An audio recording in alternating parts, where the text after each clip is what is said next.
Hello guys, Gaming here, welcome back to some more Mass Effect 2. This is not the actual gameplay, this is going to be the codex series I'm going to be doing on Overkill Gaming's channel. Just to let you guys know what's going on at the time Mass Effect series. This will be released after Mass Effect 1's completion. Okay, if you're wondering, subscribe to my channel Dark Gaming and subscribe to this channel Overkill Gaming. Anyway, please like and subscribe, I'll see you guys later. The Asari were the first species to discover the Citadel. When the Salarians arrived, it was the Asari who proposed the establishment of the Citadel Council to maintain peace throughout the galaxy. Since then, the Asari have served as the mediators and centrists of the Council. An all-female race, the Asari reproduce through a form of parthenogenesis. They can attune their nervous system to that of another individual of any gender and of any species to reproduce. This capability has led to the unseemly and inaccurate rumors about Asari promiscuity. Asari can live for over 1,000 years, passing through 3 stages of life. In the maiden stage, they wander restlessly, seeking new knowledge and experience. When the matron stage begins, they meld with interesting partners to produce their offspring. This ends when they reach the matriarch stage, where they assume the roles of leaders and counselors. The second species to join the Citadel, the Salarians, are warm-blooded amphibians with a hyperactive metabolism. Salarians think fast, talk fast, and move fast. To Salarians, other species seem sluggish and dull-witted. Unfortunately, their metabolic speed leaves them with a relatively short lifespan. Salarians over the age of 40 are a rarity. The Salarians were responsible for advancing the development of the primitive Krogan species to use as soldiers during the Rachni Wars. They were also behind the creation of the genophage bioweapon the Torians used to quell the Krogan rebellion several centuries later. Salarians are known for their observational capability and non-linear thinking. This manifests as an aptitude for research and espionage. They are constantly experimenting and inventing, and it is generally accepted that they always know more than they are letting on. Roughly 1,200 years ago, the Torians were invited to join the Citadel Council to fulfill the role of galactic peacekeepers. The Torians have the largest fleet in Citadel space, and they make up the single largest portion of the Council's military forces. As their territory and influence has spread, the Torians have come to rely on the Salarians for military intelligence and the Asari for diplomacy. Despite a somewhat colonial attitude towards the rest of the galaxy, the ruling hierarchy understands they would lose more than they would gain if the other 2 races were ever removed. Torians come from an autocratic society that values discipline and possesses a strong sense of personal and collective honor. There is lingering animosity between Torians and humans over the First Contact War of 2157, which is known as the Relay 314 incident to the Torians. Officially, however, the 2 species are allies, and they enjoy civil, if cool, diplomatic relations.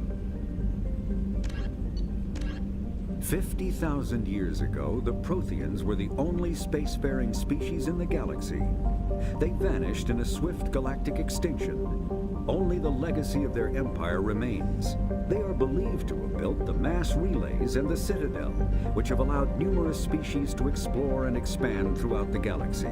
Prothean ruins are found on worlds across the galaxy. While surprisingly intact for their age, functioning examples of Prothean paleotechnology are rare. Time and generations of looters have picked their dead cities and derelict stations clean. Some believe the Protheans meddled in the evolution of younger races. The Hanar homeworld of Kaje, for example, shows clear evidence of former Prothean occupation. The presence of a former Prothean observation post on Mars has caused a rebirth of interventionary evolutionists among humans. These individuals believe the god myths of ancient civilizations are misremembered encounters with aliens. In the early 2160s, the Alliance began aggressive colonization of worlds in the Skyllian Verge, much to the dismay of the Batarians, who had been developing the region for several decades. In 2171, the Batarians petitioned the Council to declare the Verge a zone of Batarian interest. The Council refused, however, declaring unsettled worlds in the region open to human colonization. In protest, the Batarians closed their Citadel embassy and severed official diplomatic relations with the Council, effectively becoming a rogue state. They instigated a proxy war in the Verge by funneling money and weapons to criminal organizations, urging them to strike at human colonies. Hostilities peaked with the Skillian Blitz of 2176, an attack on the human capital of Elysium by Batarian-funded pirates and slavers. In 2178, the Alliance retaliated with a crushing assault on the moon of Torfin, long used as a staging base by Batarian-backed criminals. In the aftermath, the Batarians retreated into their own systems and are now rarely seen in Citadel space. Living beyond the Omega-4 mass relay in the Terminus systems, the mysterious Collector species is glimpsed so rarely as to be taken for a myth by most in galactic society. In reality, Collectors are human-sized insectoid bipeds and can resemble massive winged beetles. They are a terrifying force in the galaxy, responsible for the murder of hundreds of thousands. Collectors generate permanent stasis fields around themselves, creating nightmarish red-shifted energy fields. In battle, they hold position whenever possible, relying on their aggressive biotics and nearly limitless power. Several types of bipedal collectors have been identified, including minions, defenders, zealots, assassins, and artillery operators. Acting together, collectors have imprisoned entire cities in stasis. While no definite forensic accounting exists to explain the fate of those imprisoned, leading speculation is that victims are harvested for scientific experimentation and neurobiological repurposing. The Elcor are a Citadel species native to the high-gravity world Dakuna. They are massive creatures, standing on 4 muscular legs for increased stability. Elcor move slowly, an evolved response to an environment where a fall can be lethal. This has colored their psychology, making them deliberate and conservative. Elcor's speech is ponderous and monotone. Among themselves, scent, slight movements, and subvocalized infrasound convey shades of meaning that make a human smile seem as subtle as a fireworks display. Since their subtlety can lead to misunderstandings with other species, the Elcor often go out of their way to clarify when they are being sarcastic, amused, or angry. Dakuna's high gravity impedes mountain formation. Most of the world consists of flat, open plains, which prehistoric Elcor wandered across in small family bands. Modern Elcor still prefer open sky and can become restless and uncomfortable on long starship journeys. The Geth are a humanoid race of networked AIs. They were created by the Quarians 300 years ago as tools of labor and war. When the Geth showed signs of self-evolution, the Quarians attempted to exterminate them. The Geth won the resulting war. This example has led to legal, systematic repression of artificial intelligences in galactic society. The Geth possess a unique distributed intelligence. An individual has rudimentary animal instincts, but as their numbers and proximity increase, the apparent intelligence of each individual improves. In groups, they can reason, analyze situations, and use tactics, as well as any organic race. Geth space is located at the trailing end of the Perseus Arm, beyond the lawless Terminus systems. The Perseus Veil, an obscuring dark nebula of opaque gas and dust, lies between their space and the Terminus systems. The Hanar are a Citadel species known for excessive politeness. They speak with scrupulous precision and take offense at improper language. Hanar that expect to deal with other species take special courses to help them unlearn their tendency to take offense at improper speech. All Hanar have 2 names. The face name is known to the world. The soul name is kept for use among close friends and relations. Hanar never refer to themselves in the first person in conversation with someone they know on a face name basis. To do so is considered egotistical, so instead they refer to themselves as this one, or the impersonal it. Their homeworld, Kaje, has 90% ocean cover and orbits an energetic white star, resulting in a permanent blanket of cloud. Due to the presence of Prothean ruins on the world, many Hanar worship them, and Hanar myths often speak of an elder race that civilized them by teaching them language. The Krogan evolved in a hostile and vicious environment. Until the invention of gunpowder weapons, eaten by predators was still the #1 cause of Krogan fatalities. Afterwards, it was death by gunshot.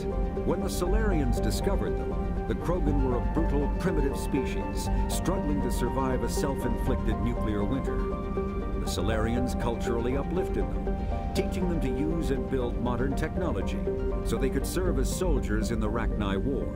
Liberated from the harsh conditions of their homeworld, the quick-breeding Krogan experienced an unprecedented population explosion. They began to colonize nearby worlds.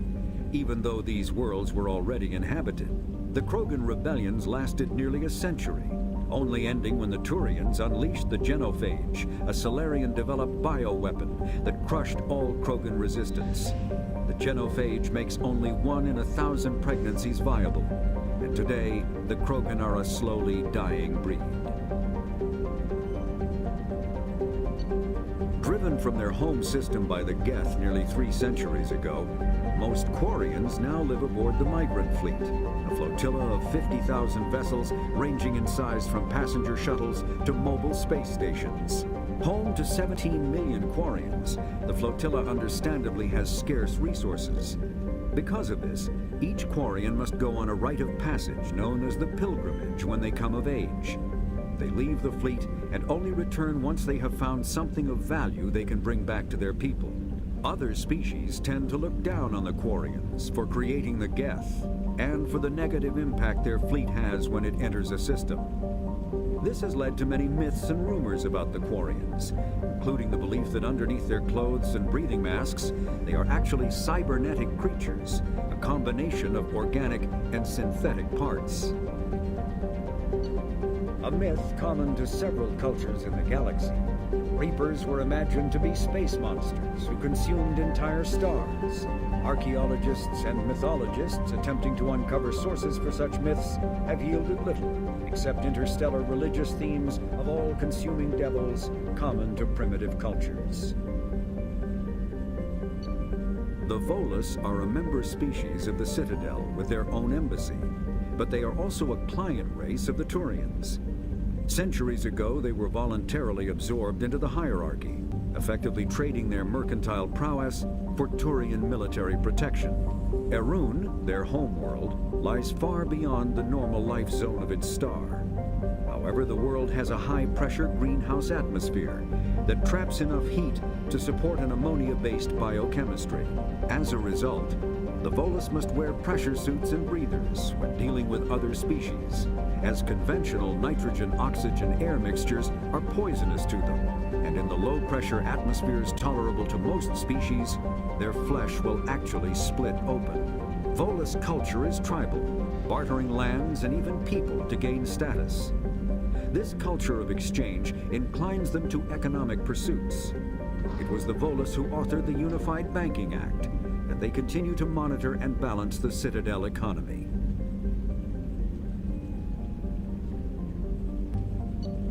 Although they resemble a mammal-reptile cross, the Vorcha have no terrestrial analog. They are humanoid in form, but Vorcha have clusters of non-differentiated neoblast cells, like those of Earth's planarian worms. Damaged Vorcha cells mature into specialized structures to alleviate injury or stress. Transformations include thicker skin following injury, lung adaptation for barely breathable atmospheres, and stronger cardioskeletal muscle under high gravity. Skull capacity and brain size do not change, and Vorcha rarely make more than one somatic overhaul. Vorcha assault each other frequently, causing their young to gain strength, intelligence, and resilience. As a result, Vorcha see inflicting and receiving pain as normal communication. Few Vorcha study professions, in part because their average life expectancy is only 20 years. Because Vorcha can eat and breathe nearly anything, they can live almost anywhere. But but racism prevents them from integrating into most societies that dismiss them as vermin. They have few employment options beyond Krogan mercenary bands.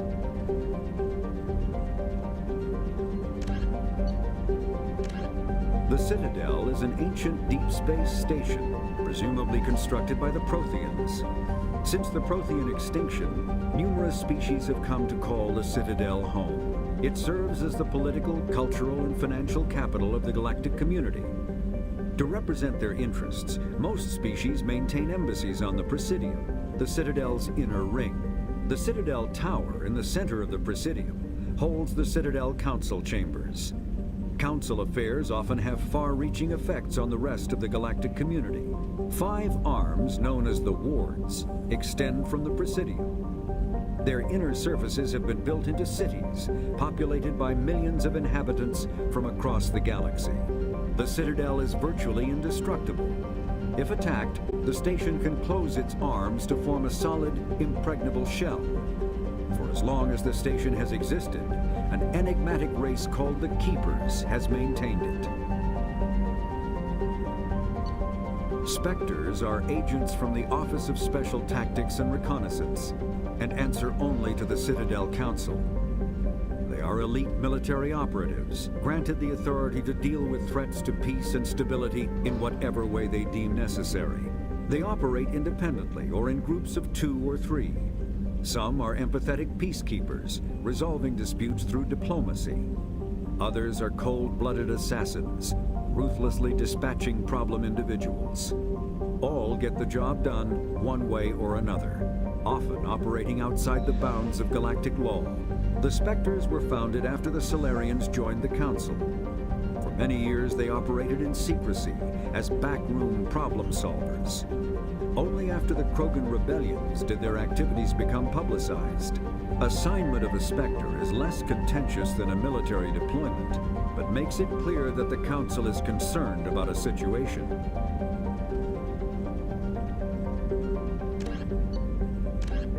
A political economic pact for collective colonial security, the Alliance is the central galactic institution of human society. The Alliance gained associate membership to the Citadel Council in 2165, and full membership in 2183, with Ambassador David Anderson representing humanity. Human political economic relationships vary between combative and lucrative. The Torians, who'd fought humans during the 2157 First Contact War, have become valuable trade partners, despite residual social hostility. Other relationships are even more complicated. The rapid rise of human political influence on the Council, achieving in decades what others waited or are still waiting centuries to acquire, has galvanized suspicion and resentment against humanity. That negativity is vastly outweighed by the respect and trust humanity earned by saving the Council during the 2183 attack on the Citadel, at the cost of Alliance cruisers Cairo, Cape Town, Emden, Jakarta, Madrid, Seoul, Shenyang, and Warsaw, and their 2,400 crew. Immediately following the First Contact War, an anonymous extranet manifesto warned that an alien attempt at human genocide was inevitable. The manifesto called for an army, a Cerberus, to guard against invasion through the Charon Relay. Derided as survivalist rhetoric written by an elusive man, the manifesto and its anonymous author soon fell off the media radar. But in 2165, terrorists stole antimatter from the SSV Geneva. The sole figure arrested named his sponsor Cerberus. Throughout the 2160s and 2170s, alleged Cerberus agents assassinated politicians, sabotaged starships bearing Ezo, and conducted nightmarish experiments on aliens and humans. Denounced as human supremacist, Cerberus calls itself human survivalist. Counter-terror experts speculate Cerberus may have changed leadership with its recent shift to stockpiling ships, agents, and weapons. Whether he, she, or they, the Elusive Man hides his finances hidden behind shell companies. Few doubt he will kill anyone attempting to expose him.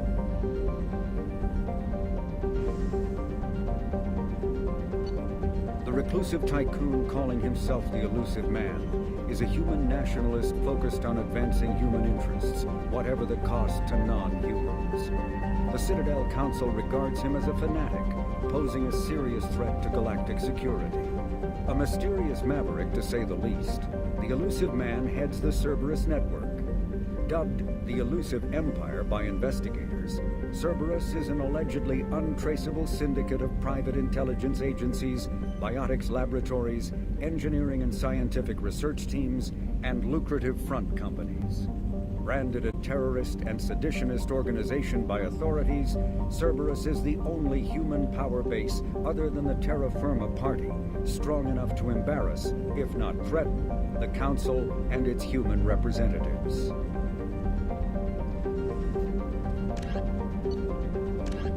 Freedom's Progress colony was once a typical Alliance settlement, but following complete communications blackout and its apparent destruction, is now a lightning rod for anxiety and dread in the galactic human community. The communications blackout followed an upgrade of the colony's small military force, supplemented by mechs and security drones, with high-powered, tower-mounted Guardian lasers. Colonists complained about construction cost overruns, delays, noise, and damage to the local environment. They also feared the defense array could be seen as provocative to their world's neighbors. Such fears may not have been baseless. Authorities have still offered no explanation for the communications blackout, fueling rumors of plagues, natural disasters, or occult-inspired mass suicide.